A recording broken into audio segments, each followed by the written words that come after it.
On en avait parlé aux États-Unis, souvenez-vous, dans une vidéo, il y avait la communauté musulmane et la communauté chrétienne qui étaient en joint venture pour se battre contre l'idéologie LGBT dans les écoles et la sexualisation des enfants à l'école et ce genre de choses.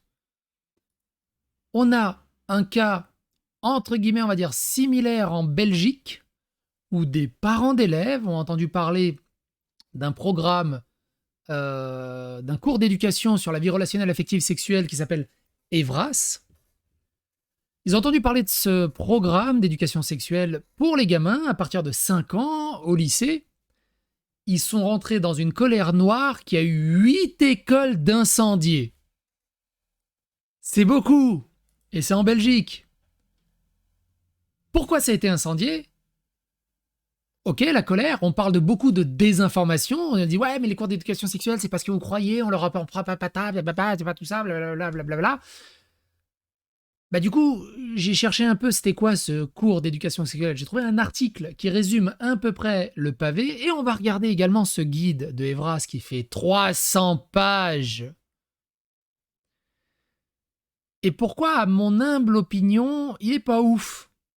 Évidemment, il est blindé d'idéologie LGBT, de théorie du genre, d'inclusivité, de diversité, mais également de sexualité pour les 5 à 8 ans. On va essayer de faire le tour de tout ça et de comprendre où on en est.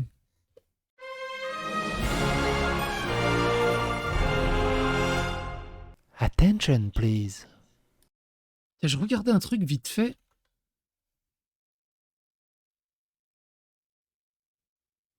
Ça va, LGBT est noté 44 fois dans le PDF. 44 fois sur 300 pages, ça va quand même. Ça va.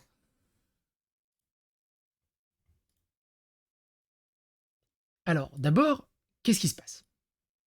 Ouest France dit école incendiée, manifestation, ce que l'on sait de ce programme scolaire qui irrite des religieux belges. Alors, j'aime bien, c'est comment il résume ça, c'est que des religieux, de l'extrême droite, les complotistes, il n'y a pas de parents, même peut-être des parents de gauche, ou même des parents qui n'ont rien à voir avec ces milieux-là, qui sont aussi inquiétés, c'est on résume ça comme ça, hop, on les fout dans une case et on peut les critiquer comme on veut, ce qui est un peu triste.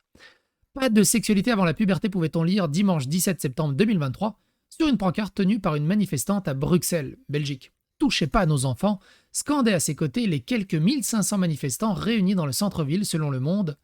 La raison de cette colère, l'adoption par le décret du 7 septembre d'un cours d'éducation à la vie relationnelle affective et sexuelle, EVRAS, porté par le ministre francophone de l'Éducation Caroline Désir, socialiste, est destiné aux préadolescents et adolescents belges. On vous résume une situation explosive. La ministre Caroline Désir présente le cours EVRAS comme une animation de 2 heures par an, harmonisée via un guide et présentée par des intervenants extérieurs agréés.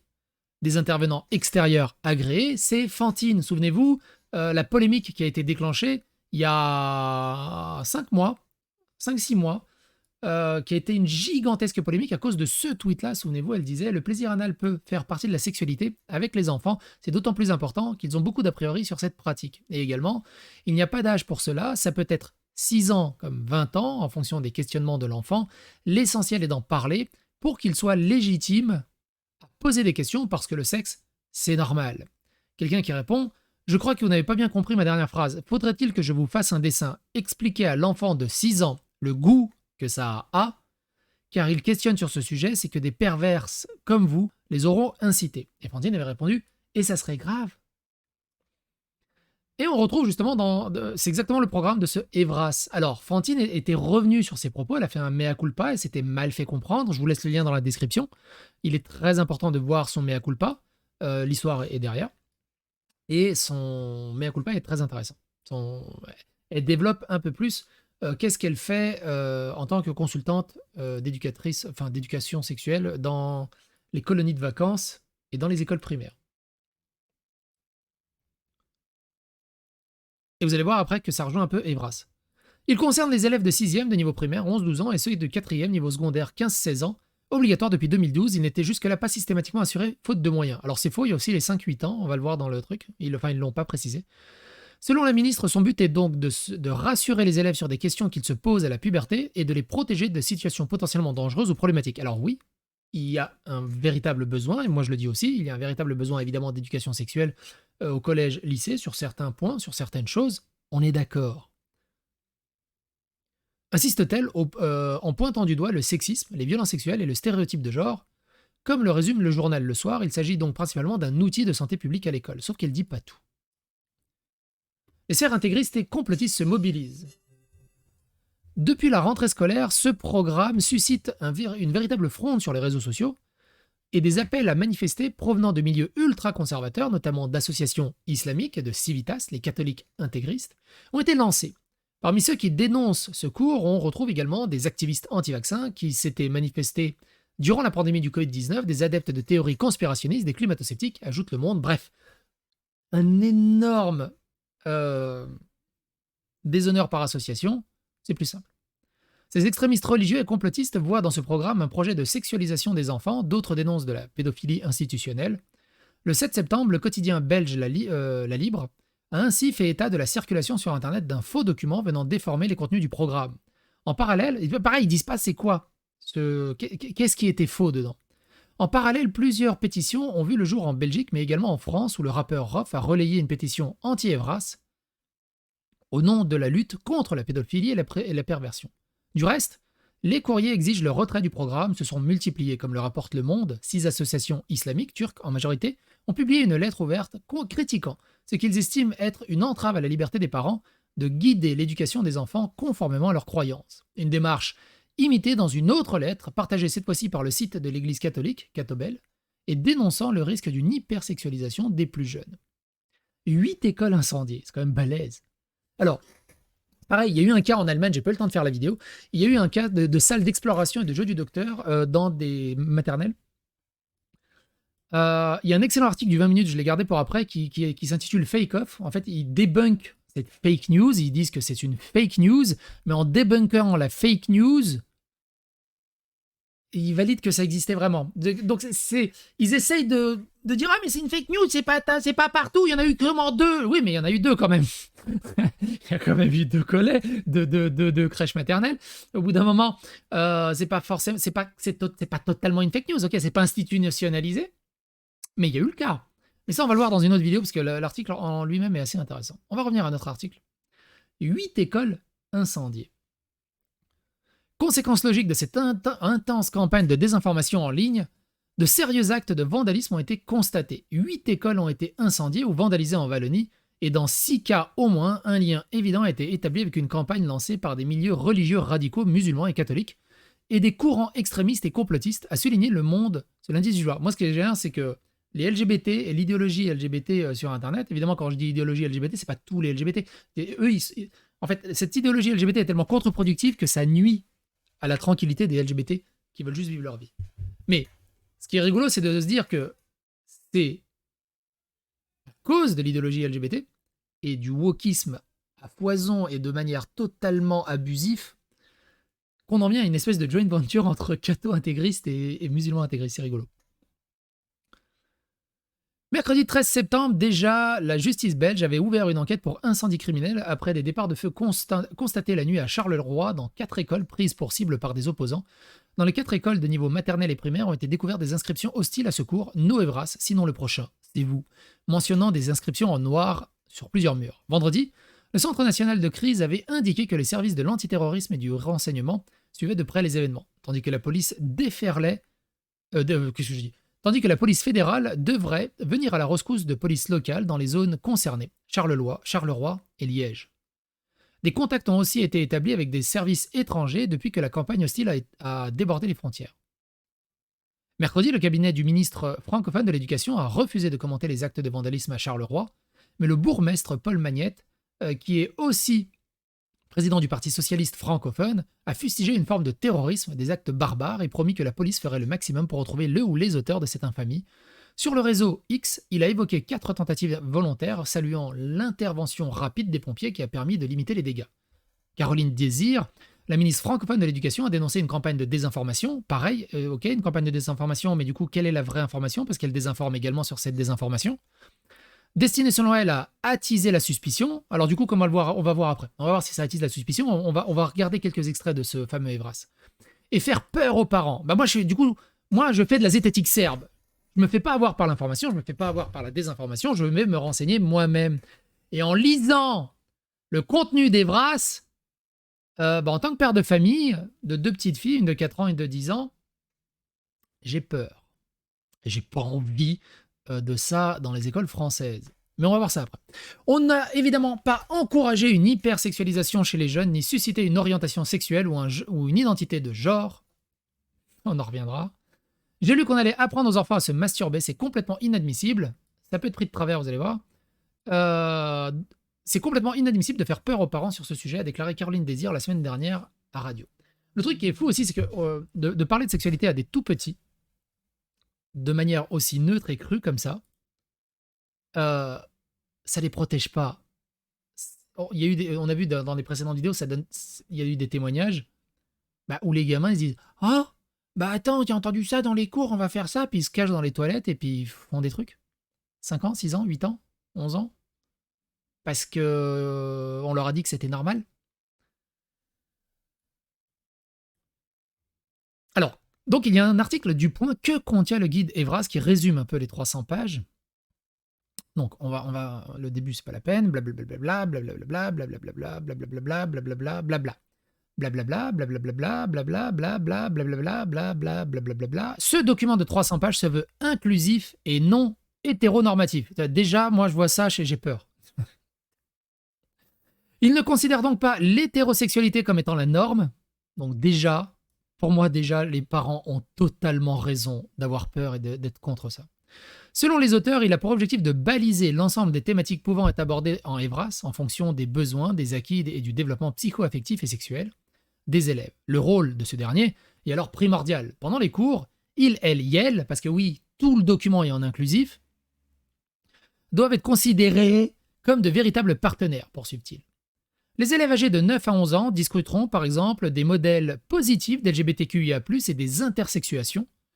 Le guide précise également le prérequis indispensable pour prendre conscience de l'identité de genre peut être identique ou différente, se rapprocher, s'éloigner, correspondre, ne pas correspondre, différencier, osciller de celle assignée à la naissance. Bref, un discours complètement anti-scientifique, anti-scientiste, anti-biologique. Les questions du plaisir de la sexualité, ainsi que la définition de la pornographie, 9-11 ans, seront également abordées à cette tranche d'âge. Pour les 12-14 ans, le guide préconise de discuter de la diversité des pratiques sexuelles au-delà de la pénétration, donc on l'a vu que c'est un peu ce que Fantine avait apporté dans son truc, ou des 5 sens et de la sensation qu'ils peuvent apporter dans la sexualité, sensation de plaisir et de déplaisir. Le guide aborde également les normes de la société. Les plus jeunes aborderont ainsi le thème de désir ou de non-désir d'avoir des enfants, partie durant laquelle l'adulte doit parler de la parentalité ou de la pression sociale. Le document invite également à la discussion autour de la diversité des moyens d'avoir un ou une enfant, en prenant le temps d'expliquer la fertilité et l'infertilité, les différents choix possibles en matière de procréation médicalement assistée, l'adoption de la GPA, gestation pour autrui. Il n'y a pas de meilleure façon de devenir parente, précise le guide. Les élèves de maternelle et de primaire pourront également suivre des cours d'Evras, mais sur la base du volontariat des enseignants. La désinformation des opposants. Sur les réseaux sociaux, les opposants à l'éducation à la vie relationnelle, affective et sexuelle dénoncent un enseignement honteux. Ils vont ôter tous les repères des genres de nos gamins, s'indignent certains. D'autres parlent même de l'introduction de la sexualité et de la pédophilie dans les écoles, quand certains affirment que leurs enfants ont été obligés de se dénuder en classe. Et là, on est d'accord, jusqu'à preuve du contraire, c'est faux, sauf en Allemagne. Une désinformation provenant des milieux ultra-conservateurs, notamment d'associations islamiques et de Civitas. Donc ça, on l'a lu, blablabla, blablabla. Alors qu'est-ce qui... Pareil, il ne donne pas vraiment beaucoup d'exemples de ce côté-là. Donc il y a le lien, allez-y vers le guide. Je vous laisse le lien dans la description. Il fait 300 pages. J'ai noté, moi, 2-3 trucs, par exemple, évidemment, page 9. Tout est en inclusif. Utilisation de pronoms il, elle et yel, ou il, elle, yel, pour inclure un maximum de personnes. Les yels... Et une contraction de il et elle, donc ils expliquent c'est quoi l'inclusif et qu'il faut faire de l'inclusif. C'est-à-dire qu'ils te matrixent, ils t'endoctrinent les gamins des 5-8 ans aux pronoms et à la théorie de genre.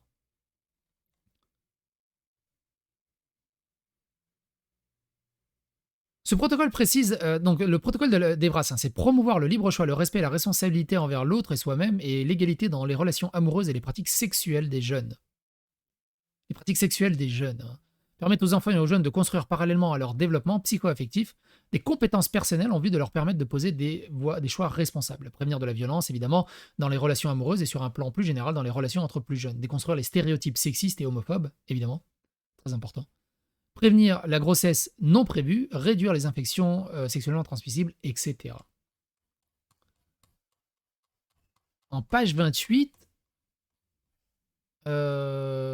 c'était quoi? Page 28. J'ai mis quoi, page 28? Ah oui, page 28, en fait, c'est juste qu'ils attaquent direct. 5-8 ans, la théorie de genre. Dès 7 ans, ils parlent de transidentité. Voilà la page 44. Page 44, donc plaisir et désir sexuel. On peut lire ceci. Identifier et exprimer ses sentiments d'ordre sexuel, de plaisir et de désir. Le sentiment d'ordre sexuel, le désir non-désir de plaisir et de déplaisir sexuel, manifestation du désir et du plaisir sexuel, ressenti, attitude et comportement chez soi, chez les autres, l'impact de la puberté et de l'adolescence dans les sensations corporelles, sexuelles et les émotions qui y sont liées. Identifier des manifestations et des manières d'exprimer son désir et son non-désir sexuel. 12-14 ans, au bout d'un moment, il va falloir démarrer, tu me diras. Dans les 5-8 ans, 5-8 ans hein, quand même, 5-8 ans, prendre conscience que l'identité de genre peut être identique ou différente, se rapprocher, s'éloigner, correspondre à ne pas correspondre, différer, osciller de celle assignée à la naissance. Un endoctrinement sur la théorie de genre des 5-8 ans. C'est ouf. C'est juste ouf.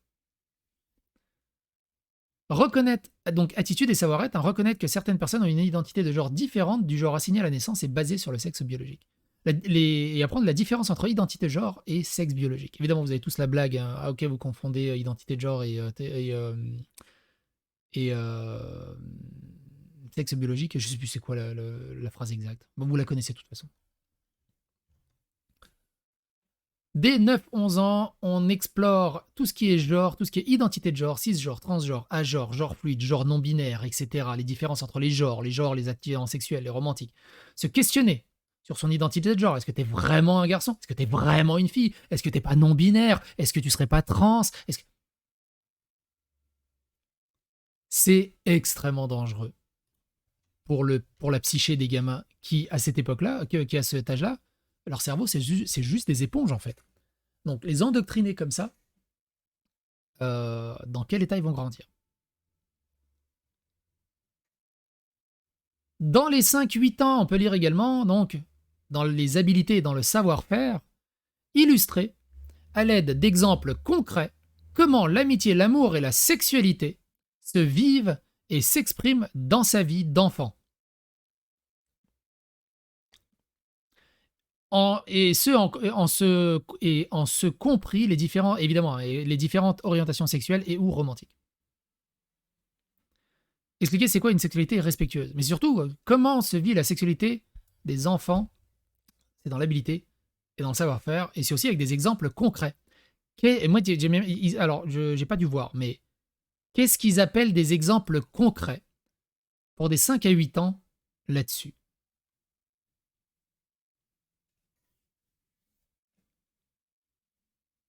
Savoir expliquer avec ses propres mots ce que signifie la sexualité globale, utiliser un langage sexuel, les expressions, les manières bienveillantes, expliquer ce que l'enfant comprend de la sexualité à travers des discours de l'entourage, amis, parents, autres adultes, et le contenu médiatique, télévision, jeux vidéo, livres, publicités.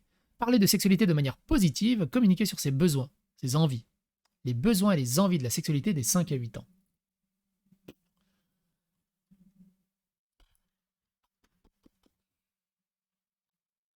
C'est quoi là? J'ai mis quoi? Ah oui, il parle de consentement sexuel pour les 12-14 ans. Le consentement dans les relations, le consentement dans les relations de nature transactionnelle.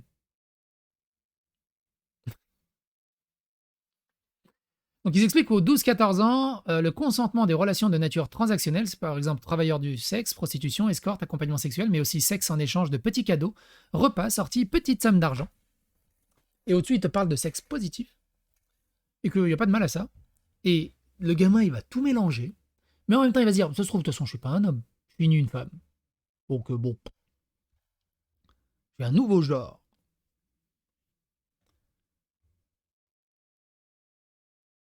C'est ouf. C'est ouf. Et encore, hein, je vous invite à feuilleter le bordel. Hein. 5-8 ans. Parler de sensations agréables ou désagréables dans son propre corps et exprimer ses besoins, désirs et limites. Le plaisir et la satisfaction liés au toucher de son propre corps, la découverte de son propre corps, de ses parties génitales et de ses zones érogènes. 5-8 ans. Je vous laisse, lire la suite, hein, parce que au bout d'un moment...